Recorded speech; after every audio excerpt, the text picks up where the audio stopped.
السلام علیکم ناظرین، آج ہم سنیں گے شاہی امام عثمان رحمانی صاحب کو۔ انہوں نے بتایا ہے کہ ہمیں موبائل کس طرح استعمال کرنی چاہیے، کیا قرآن اور حدیث میں موبائل کو کس طرح استعمال کرنا ہے اس کا ذکر ملتا ہے۔ اس سوال کا جواب عثمان رحمانی صاحب نے حدیث کی روشنی میں دی ہے، تو چلیے سنتے ہیں شاہی امام عثمان رحمانی جی کو۔ صلی اللہ علیہ وسلم کے اخلاق حسنہ کے متعلق گفتگو ہو رہی تھی۔ کئی مدت سے میرے ذہن میں ایک بات بار بار آتی ہے اور میں خود بھی اس سے بہت مرتبہ متاثر ہوتا رہتا ہوں، تو سوچا آج اسی موضوع کے اوپر آپ سے گفتگو کریں۔ کچھ دوستوں نے، جاننے والوں نے کئی بار پوچھا بھی اس کے متعلق،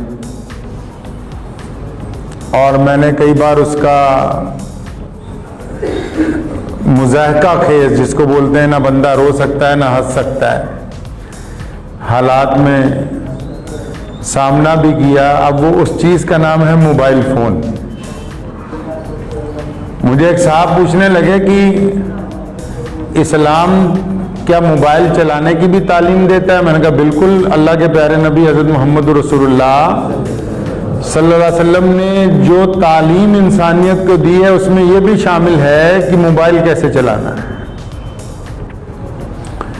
لوگ الگ الگ انداز سے، آج کل کچھ لوگ موبائل پہ کویتائیں لکھ دیتے ہیں، کوئی غزل لکھ رہا ہے۔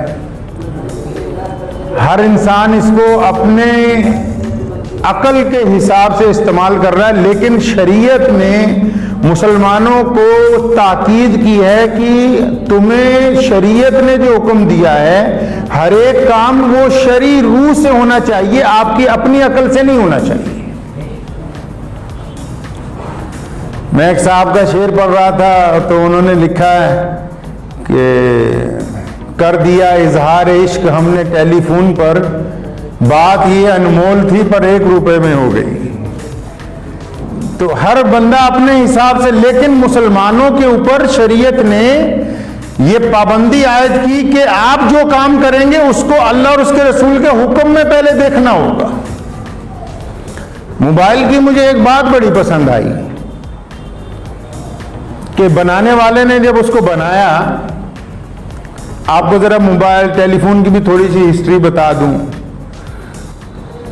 جب بل گرائم نے فون بنایا ہے نا، سب سے پہلے لائن والا لینڈ لائن فون بنایا، تو مجھے ایک صاحب ملے تو کہنے لگے جی ہیلو کہنا حرام ہے۔ میں نے کہا کیوں حرام ہے بھائی؟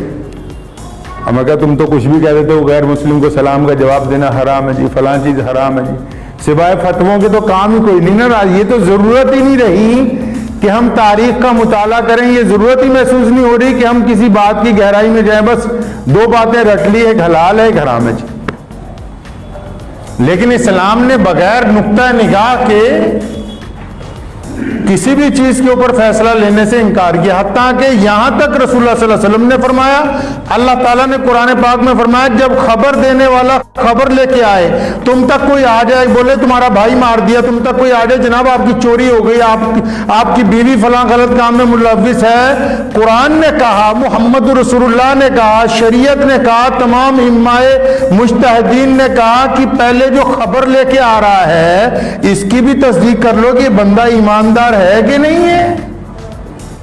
وہ یہ خبر دینے والا بے ایمان تو نہیں، یہ جس سورس کے ساتھ ہمارے تک خبر پہنچ رہی ہے، تو یہ جو خبر بیان کرنے والا ہے یہ کیا 5 وقت کا نمازی ہے، یہ متقی ہے، یہ پرہیزگار ہے، کیا اس کا بھی پتا ہے کہ یہ جھوٹ تو نہیں بولتا؟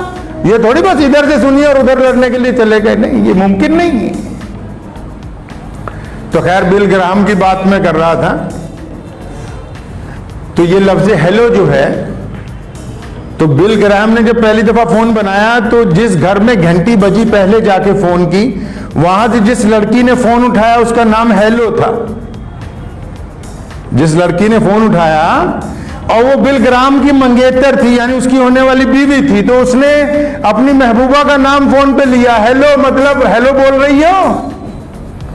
یہ اس کی محبت کی نشانی ہے. کس کی؟ جس نے فون بنایا اس کی محبت کی نشانی ہے یہ لفظ, کہ اس نے اپنی شریک حیات کے نام اس لفظ کو ٹیلی فون کے اندر سب سے پہلے استعمال کیا. یہ تو تاریخی بات آپ کو بتا دوں اس لیے تاکہ لوگوں کو یہ پتا ہو کہ جو لوگ یہاں بیٹھے ہوئے ہیں ممبر کے اوپر, وہ صرف ان کو یہ نہیں پتا کہ دین میں کیا ہو رہا ہے, ان کو یہ بھی پتا ہے کہ دنیا کے اندر کیا ہو رہا ہے. تو شریعت نے کہا, فون کی ایک بات مجھے بڑی اچھی لگتی ہے. وہ کیا بات ہے کہ اس کو بنایا اس لیے کہ جب کوئی ضروری فون آئے تو یہ اپنے تمام کام چھوڑ دیتا ہے. مثال کے طور پہ آپ گیم کھیل رہے ہیں, مثال کے طور پہ آپ فیس بک چلا رہے ہیں, آپ واٹس ایپ چلا رہے ہیں, آپ انسٹاگرام چلا رہے ہیں, آپ فون کے اندر کیلکولیٹر چلا رہے ہیں, آپ فون میں نوٹس لکھ رہے ہیں, آپ فون میں گوگل سرچ کر رہے ہیں. لیکن جب فون کی گھنٹی بجتی ہے تو فون اپنے تمام فنکشن چھوڑ کر گھنٹی کے اوپر آ جاتا ہے کہ آپ کا فون آیا. کیوں؟ کیونکہ اس کو بنایا اس مقصد کے لیے. تو اکثر میں سوچا کرتا ہوں انسان کو بنایا اللہ تعالیٰ نے اپنے لیے ہے.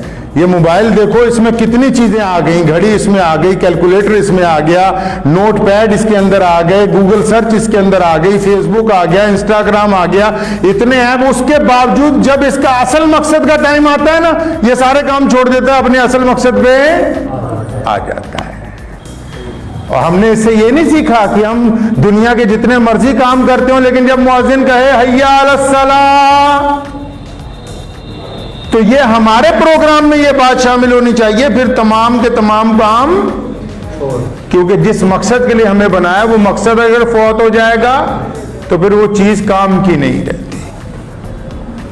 اب سنیے فون کا استعمال کیسے کرنا ہے. شریعت نے یہ ہمیں کہا, رسول اللہ صلی اللہ علیہ وسلم نے فرمایا جب کسی گھر کے باہر جاؤ, جب کسی کا دروازہ کھٹکھٹاؤ, اللہ کے نبی نے فرمایا دائیں یا بائیں کھڑے ہو جاؤ, دروازے کے سامنے نہ کھڑے ہو تاکہ بے پردگی نہ ہو. جو دروازہ کھولنے آ رہا ہے اس کو اگر کوئی خاتون آ رہی ہے, کوئی عورت آ رہی ہے تو اس کو پریشانی نہ ہو. یہاں ایسے ایسے جوہلا ہیں وہ اٹھائیں گے سیدھا ویڈیو کال کریں گے دوسرے کو. اسلام نے کہا اس حدیث کی روح میں کہ ویڈیو کال جب کر رہے ہو کس سے پوچھ کے کر رہے ہو؟ کیا پہلے آپ نے اس کو میسج پہ پوچھا کہ آپ اس حالت میں ہیں کہ میں آپ سے ویڈیو کال کر لوں کہ نہیں کروں؟ شریعت نے تو آپ کو اجازت نہیں دی کہ آپ اٹھا کے ویڈیو کال کر دیں اپنی بیوی کو یا کسی بھی غیر دوست کو یا کسی کو بھی جس کا نمبر آ گیا.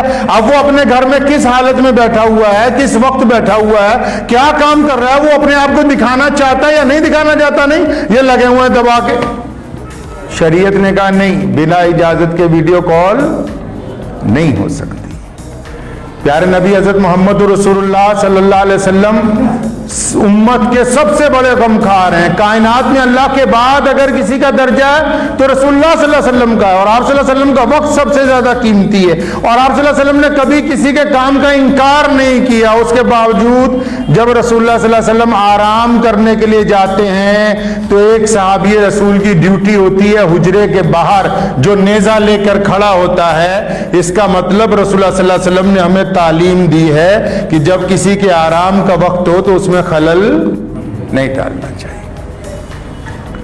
اللہ کا ہم پہ بڑا احسان ہے کہ ہمارا خاندان پچھلی 14-15 نسلوں سے 400 سال سے علم دین کے ساتھ جڑا ہوا ہے اور قوم کا نوکر ہے, نوکری کر رہے ہیں قوم کی.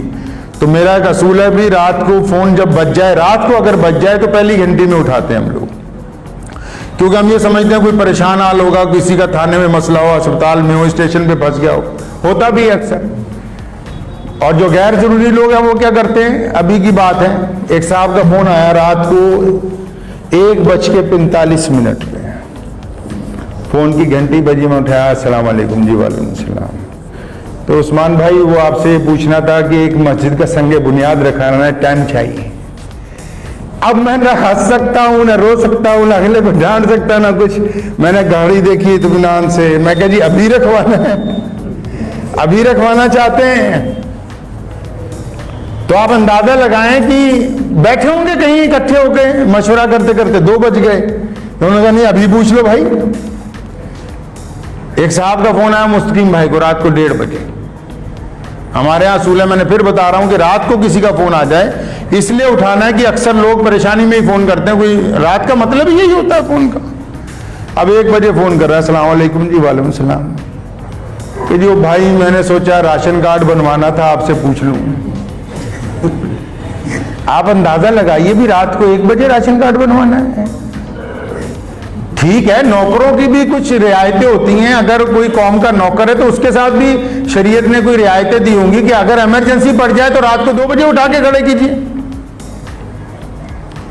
اسلام نے موبائل کو چلانے کے طریقے ہمیں دیے. اسلام نے کہا کہ اگر ایک مسجد بناؤ گے اور ایک کسی غریب کو کپڑا پہناؤ گے, کہیں پانی کا کنواں پھیلاؤ گے, بناؤ گے, فرمایا جب تک وہ استعمال ہوتا رہے گا تمہیں ثواب ملتا رہے گا. اسی طرح موبائل پر شریعت نے کہا کہ جو لوگ گندی فلمیں, گندے گانے ان کو شیئر کریں گے, دوسروں تک پہنچائیں گے, وہ جب تک آگے جاتے رہیں گے, جتنی عیاشی وہ کریں گے ان کے حصے کا گناہ آپ کے کھاتے میں بھی لکھا جائے گا.